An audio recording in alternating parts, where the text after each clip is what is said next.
একই সাথে অনেকগুলো রক্তক্ষয়ী যুদ্ধ ছড়িয়ে পড়েছে সারা বিশ্বে, সম্ভাব্য যুদ্ধের দ্বারপ্রান্তে ইরান ও যুক্তরাষ্ট্র।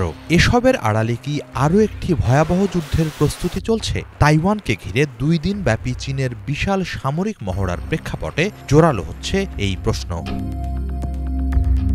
1 ও 2 এপ্রিল তাইওয়ান সংলগ্ন পূর্ব চীন সাগরে চলে ওই মহড়া। এতে তাজা গোলা, রকেট ও বিস্ফোরক ব্যবহার করা হয়। কৃত্রিম বিভিন্ন লক্ষ্যবস্তুতে আঘাত করে সেগুলো, যেন ছোটখাটো একটি যুদ্ধই সেরে ফেলে চীনের সামরিক বাহিনী।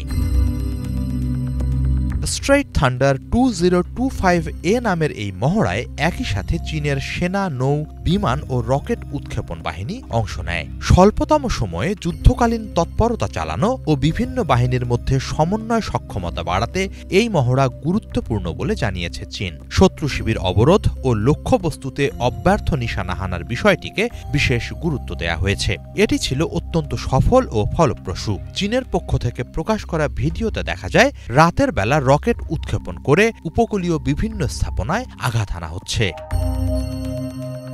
তাইওয়ানের স্বাধীনতাপন্থী গোষ্ঠী ও প্রেসিডেন্ট লাই চিং-তেকে কড়া বার্তা দেয়া এই মহড়ার উদ্দেশ্য বলে চীনের পক্ষ থেকে জানানো হয়েছে। এর আগে যুক্তরাষ্ট্রের ঘনিষ্ঠ লাইকে পরজীবী হিসেবে দেখিয়ে প্রোপাগান্ডামূলক কার্টুনও প্রচার করা হয়। তাইওয়ান স্বাধীন হতে চাইলেও বরাবরই এটিকে নিজের বলে দাবি করে আসছে চীন। শান্তিপূর্ণভাবে না হলে প্রয়োজনে সামরিক হস্তক্ষেপের মধ্য দিয়ে তাইওয়ানকে চীনের সাথে একত্রিত করা হবে বলে হুঁশিয়ারি দিয়ে আসছেন দেশটির প্রেসিডেন্ট শি জিনপিং। এদিকে একের পর এক এ ধরনের মহড়াকে নিরাপত্তার প্রশ্নে উদ্বেগজনক বলে অভিহিত করছে তাইওয়ান। এগুলোকে এক ধরনের সামরিক উস্কানি বলছে তারা। তাইওয়ানের প্রতিরক্ষা মন্ত্রণালয় জানিয়েছে 2 দিনের সর্বশেষ মহড়ায় অন্তত 76টি যুদ্ধবিমান ও 13টি যুদ্ধজাহাজ অংশ নিয়েছে। এরই মাঝে এই মহড়ার নিন্দা জানিয়ে যুক্তরাষ্ট্র বলেছে এ ধরনের সামরিক চাপ প্রয়োগ তাইওয়ান প্রণালী ও এর 2 পাশের স্থিতিশীলতার জন্য ঝুঁকিপূর্ণ। তাইওয়ানে বেইজিংয়ের হস্তক্ষেপের বিরুদ্ধে ওয়াশিংটন, চীন বা অন্য কেউ হামলা চালালে তাইওয়ানের পাশে দাঁড়াবে, এমনটাই অঙ্গীকার যুক্তরাষ্ট্রের।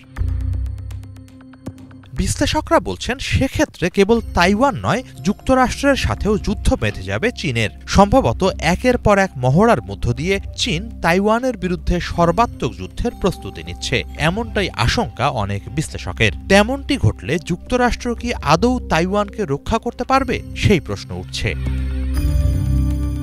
মার্কিন প্রেসিডেন্ট ডোনাল্ড ট্রাম্প মনোনীত joint chiefs of staff lieutenant general John Dan Caine বলেছেন, চীনা বাহিনীর সাথে যুদ্ধে জড়ানোর জন্য যথাযথভাবে প্রস্তুত নয় মার্কিন বাহিনী। সিনেটকে দেয়া এক সাক্ষাৎকারে তিনি বলেন, গতি ও তড়িৎ তৎপরতার প্রশ্নে পিছিয়ে আছে মার্কিন বাহিনী। এছাড়া দীর্ঘস্থায়ী যুদ্ধের জন্য পুরোপুরি প্রস্তুত নয় তারা। অন্যদিকে চীনের আছে বিশ্বের সর্ববৃহৎ নৌবাহিনী। সামরিক বাহিনীগুলোর আধুনিকায়নও করেছে তারা। তবে এখনও তাদের যথাযথ যুদ্ধবিদ্যা ও নেতৃত্বদানের ঘাটতি আছে বলে অভিমত ড্যান কেইনের। হিজল জোবায়ের, বাংলা ভিশন।